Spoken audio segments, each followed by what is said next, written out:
They say, weddings are supposed to be the happiest day of your life, but mine felt like I was performing someone else's fantasy.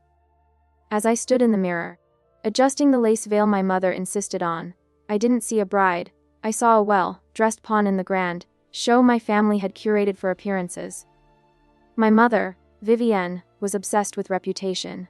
Every flower, every guest, every camera angle had to reflect her perfect image. My father, Edward, was the silent enforcer, the man who signed the checks and expected silence in return. And me, I was the compliant daughter. Until that day. My brother Marcus was the golden child.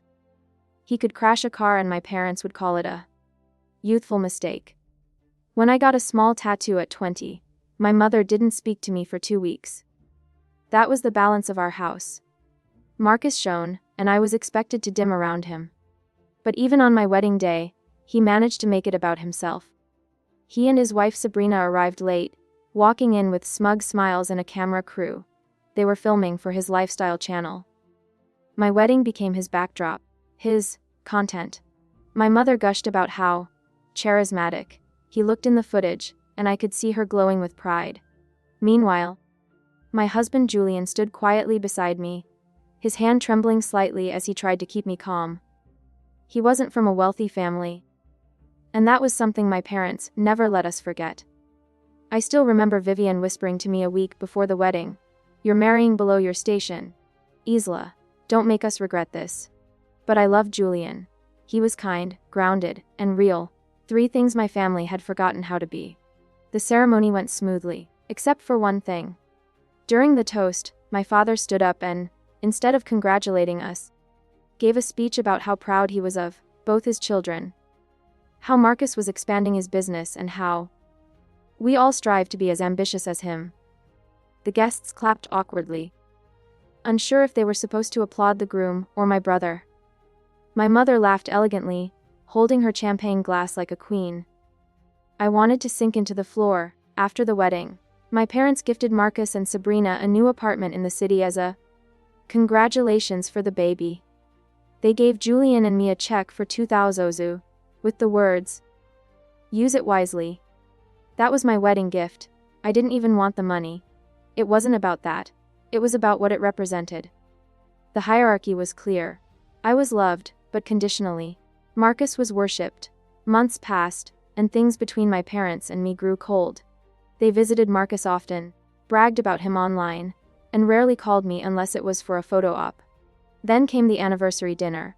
I spent days preparing for it, hoping maybe, just maybe, my parents would see how happy Julian and I were. I wanted them to be proud of me for once. But when they arrived, my mother's first comment was, "Oh, it's quaint." The table, the food, the decor, nothing met her standard. She criticized everything. Julian stayed polite, but I could tell it hurt him. After dessert, my father leaned back and said casually, "Marcus just bought a Porsche. He says he'll lend it to you, Vivienne, for your charity gala." My mother laughed like a teenager in love. I clenched my jaw. I had just told them Julian, and I had started a small design studio, and they hadn't even acknowledged it. When they left, Julian found me in the kitchen, tears streaming down my face.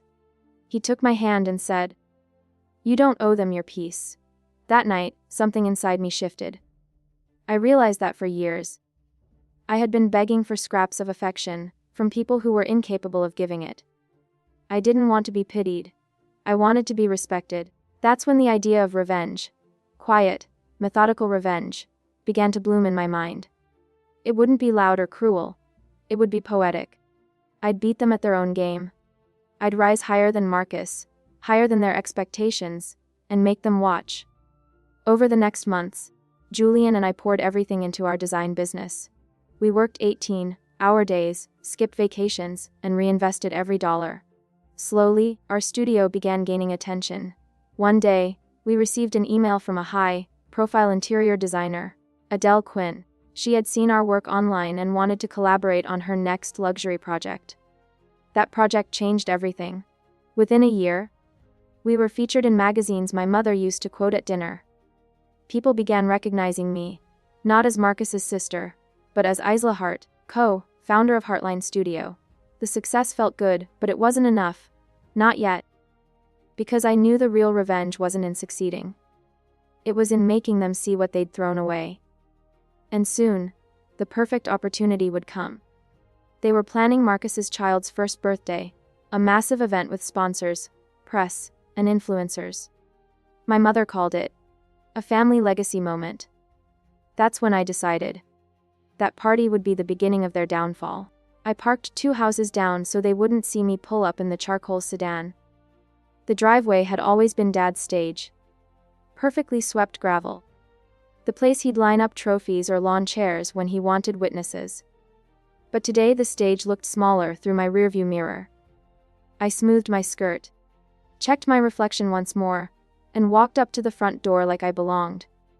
I had rehearsed this entrance, the casual air, the practiced smile. I had rehearsed the speech that would unfold over dinner like a slow, release truth bomb. Tonight wouldn't be loud. Revenge is sometimes best when it's dry and precise. Like a fine wine poured only into the right glass. The house smelled exactly the same, lemon oil on the table. The faint perfume that Mom wore when she wanted to charm a room. The family cluster at the dining table broke into automatic motions. Hugs for the expected guests, a polite nod for the acquaintances, a quick, staged warmth for me. Marcus offered his usual half embrace. "You're late," he said. The way someone who doesn't care says words. I sat, smiling, and let the charade begin. They thought they knew my role, the supportive sibling. The one who could be counted on, when the image of the family needed polishing. They didn't know I'd built a career out of other people's assumptions. Turning my parents' indifference into kinetic fuel. Paying back every favor they'd never given me with compound interest. I watched my mother's hands fold the napkin. The practiced movement of a woman who always kept the narrative tidy. This is the moment, I thought, where the knife slides cleanly between what they did and what I will do. The starter arrived, plates clicked, polite conversation hummed, and I let them warm themselves on the heat of ritual. Dad began. He always began, with a saccharine comment about legacy, and how proud he was of the good, steady children he'd raised. I nodded at him, palms pressed to the Lenin, as if I'd been waiting to hear this myth repeated. When the main course came, Marcus praised Logan's new home office project, a thing they'd all contributed to, shameful and loud. The more they basked in echo chamber A, the better my timing. I took the wine from the server and raised my glass. To family, I said, the words ringing like a bell in that small room, filled with mirrors and carefully arranged faces. Then I set my glass down and pushed a slim envelope across the table toward Mom. She glanced at it with a practiced neutral expression, and then, obediently, opened it. It was a simple card, just my name on a crisp line. The room did not register the significance, and Mom's smile was quick, automatic. "You knew there was a meeting tonight," she said, voice then. "I did," I answered. "Good, we need help," she said, voice tilting to a familiar chide. Marcus leant forward. "About what?" I let the silence hang, an art I had learned in 1,000 negotiations. Then I told them. I told them the numbers, not the vague, inflated totals they'd whispered about in private at parties, but exact figures, percentages of equity sold, long-term contracts secured, the $14.8 million asset acquisition, finalized last quarter. I watched the faces in the room move from blank curiosity to disbelief to calculation. There was a rumble beneath the veneer, the slow shifting of a family re-priced. That was the first strike, information as leverage. Marcus tried to redirect the conversation to the local charity ball. My father muttered something about timing. I smiled, and then slid my phone across the table with a single file open, the notarized trust document I had set up precisely to avoid the very family claims I anticipated. Family aid would be available, I said, but only through formal request. No personal checks, no verbal promises, no last-minute guilt machines. All requests must be made in writing, reviewed by counsel, and tied to clear milestones and accountability. I saw the first flicker of panic. Mom's hand hovered over her wine, the practiced poise cracking. Logan, the golden child, brightened as if he'd been offered a bailout he didn't have to earn. He leaned forward, the old entitlement rising like mildew. "We thought family did family," he said. The subtext was loud, "You owe us." You were always able to help when it counted. I met his gaze without flinching. I said, calmly, that I would consider helping, but only under one condition: transparency. If the family needed assistance, it needed governance, not extraction. Any funds would be transferred into an external family fund, managed by an independent trustee, with regular audits and public reporting. The room tightened. Dad sputtered. "You don't understand how this works," he said, voice high with old authority. "I do," I replied. "I understand consequence. I understand who shows up when the lights flash. I understand too that their brand of love had always been conditional on utility." The second strike was far more elegant. It wasn't about money at all, it was about reputation. I had arranged, earlier in the week, for a local reporter to run a piece on generational philanthropy in our community. The piece would feature a sidebar about accountable giving versus performative donations. I let the conversation curl toward charity, and then mentioned, casually, that I was planning a foundation launch next quarter focused on exactly that issue: transparent, audited grants for young entrepreneurs from underserved backgrounds. The reporter, who'd been tipped from another source, arrived 2 hours later with a camera and a list of questions. By the time dinner wound down, the kitchen was quiet but for the hum of ice in a pitcher and the slow turning of gears in my parents' heads. They left in a neat block of inadequate apologies and promises to discuss later. I sat with a small area of satisfaction that was cooler than gloating. Revenge, I think, is wasted on shouting. The afternoon after the dinner, I filed the foundation paperwork with legal precision while my mother and father slept off the previous night's anxiety. The trust my attorney drafted required full disclosure of all family financial requests and forbade retroactive claims against the foundation's corpus. I then scheduled a press announcement and sent a personalized note to the neighborhood PTA and the business association. Our first round of grant applications opens in 60 days. The ripple effect was immediate and delicious. Social media, with its appetite for irony, amplified the story. The daughter, who had been invisible all her life, now funding opportunities for girls who never got asked to try. My inbox filled with applicants. Women wrote to me in shaky emails, their stories threaded with the same pattern I'd seen repeated in my own childhood. Talent overlooked, interest withheld, potential left to gather dust.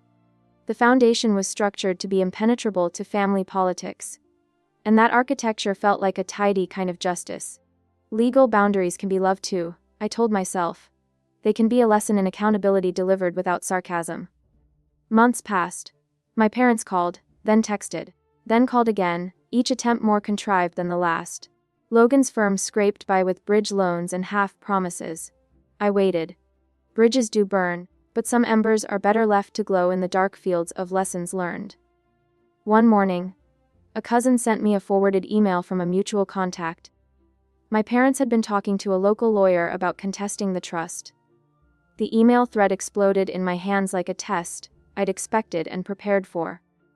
I arranged a private consultation with the foundation's counsel, and then, for good measure, donated the first tranche of grants publicly, with press and community leaders in attendance. The optics were clean: accountability, transparency, generosity. The knives of accusation, dulled when polished with consideration and structure. The family lawyer's threats turned into quiet phone calls that evaporated when met with documents. The people who'd once leaned heavily on my labor found nothing to grip.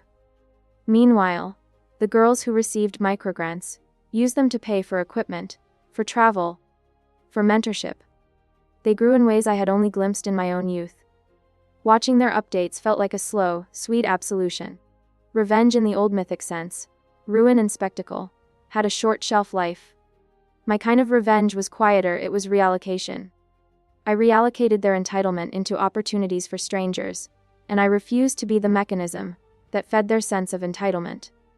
By the end of the year, the foundation had a portfolio of successful projects and a governance model that kept family drama at bay. My parents, they watched from a distance. Occasionally recognized in a byline or a photo, their confusion edged with grudging respect. Redemption was not the point. The point had been to stop waiting for it. I had been invisible for decades by design, I chose to make myself visible on my own terms. And that, more than any check or public rebuke, was my quiet, unflinching revenge. I remember the morning the first demand arrived like it was an ill-timed calendar notification. Dad's name in my inbox at 20:17 a.m., subject line: "Your nephew misses his aunt." The email was a masterclass in performative concern, a half apology scattered across 20 sentences, and a final paragraph that read like a bill of expectations. "Everest needs tuition help," they wrote. "Family helps family." It felt less like a request and more like a summons to be emotionally extorted. I read it twice, then left it unread and went to the kettle. The ordinary act of boiling water acting as a small, human exhale. I could feel the old code switch flicker behind my ribs. The reflex to make it right. To be the duct tape on whatever broke in their lives. But the woman who answered that phone call that night wasn't that girl anymore. The woman who'd spent late nights buying secondhand mics and editing audio over a chipped kitchen table had taxed every ounce of goodwill into building something that actually mattered. And the ledger in my head finally balanced itself. They had taken plenty, they would not take me again. So I did a few things that felt like adult revenge, and a few things that felt like obvious survival. First, I blocked their numbers. It was childish and necessary in equal measure.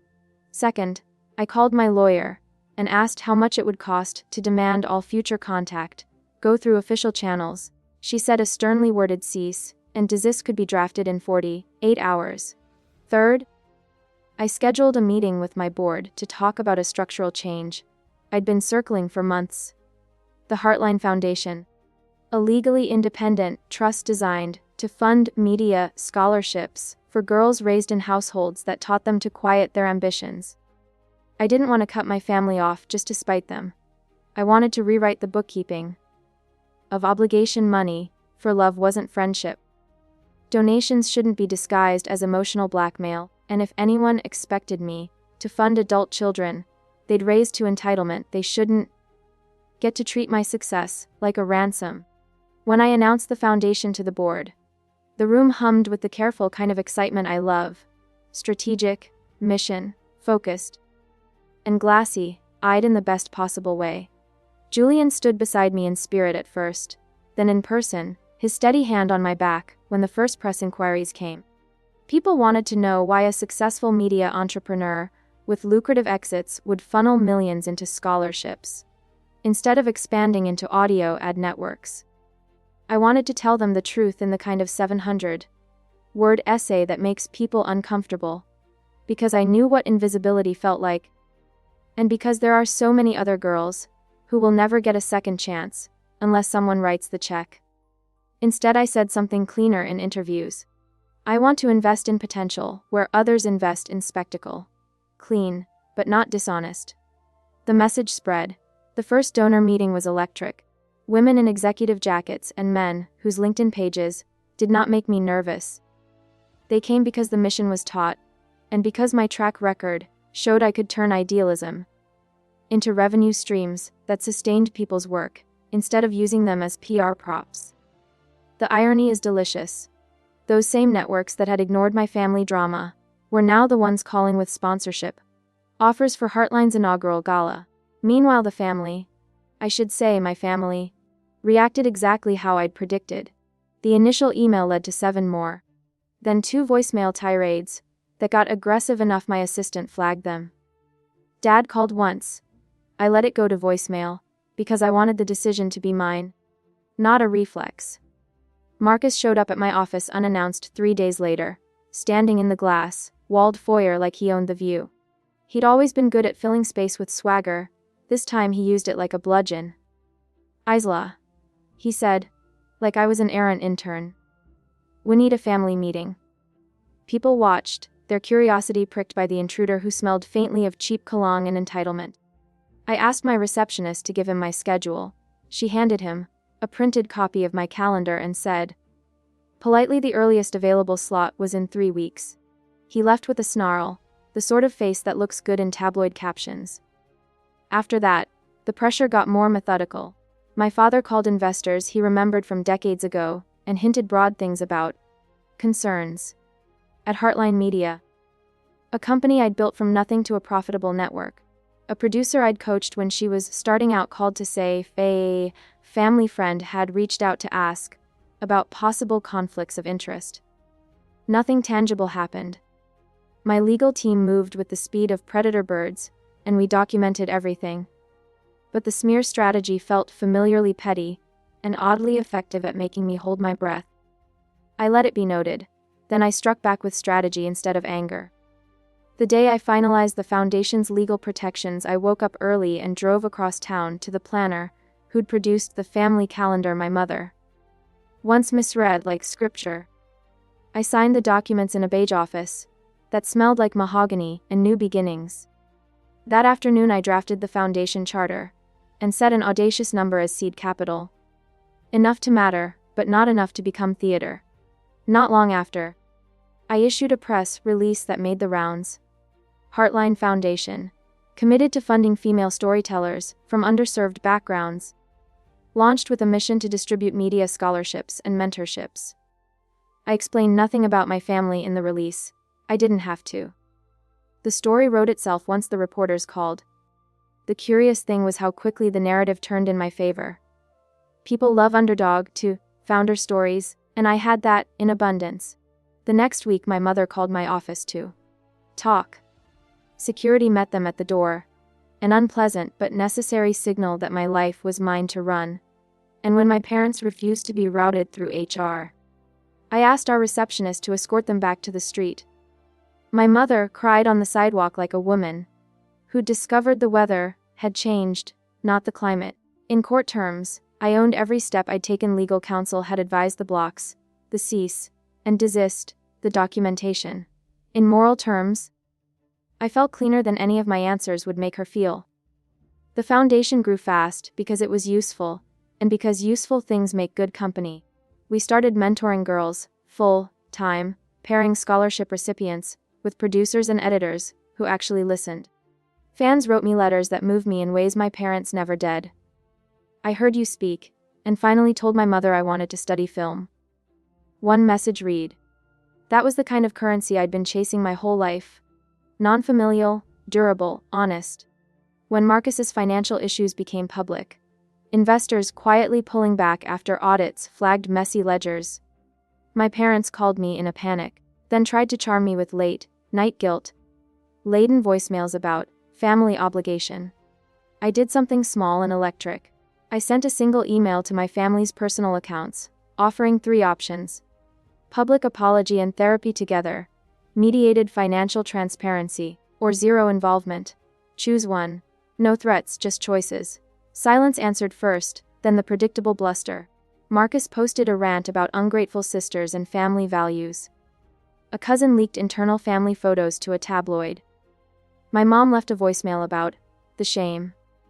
I watched the chaos from my office, while the foundation's team pitched in to streamline operations, and a donor offered a matching grant if we hit our goal by the end of the quarter. I chose the grant.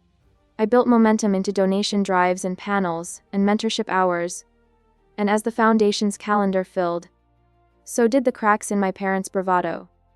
They showed up in New York for a charity dinner I wasn't attending, and found themselves cornered by a local journalist who asked, politely, why they hadn't attended one of their daughter's public events in 2 years. The discomfort in their answers played out like a slow, beautiful reveal. By the time I booked the gala venue, an estate they'd once used for Marcus's milestone parties, I felt a strange satisfaction. I wanted them to enter the room that night and see that their currency of influence had been spent, and that the return on my investment in myself was far beyond their accounting. The board loved the idea. Bring the gala to the place where my invisibility had been made ceremonial, and hold the first public celebration of the Heartline community there.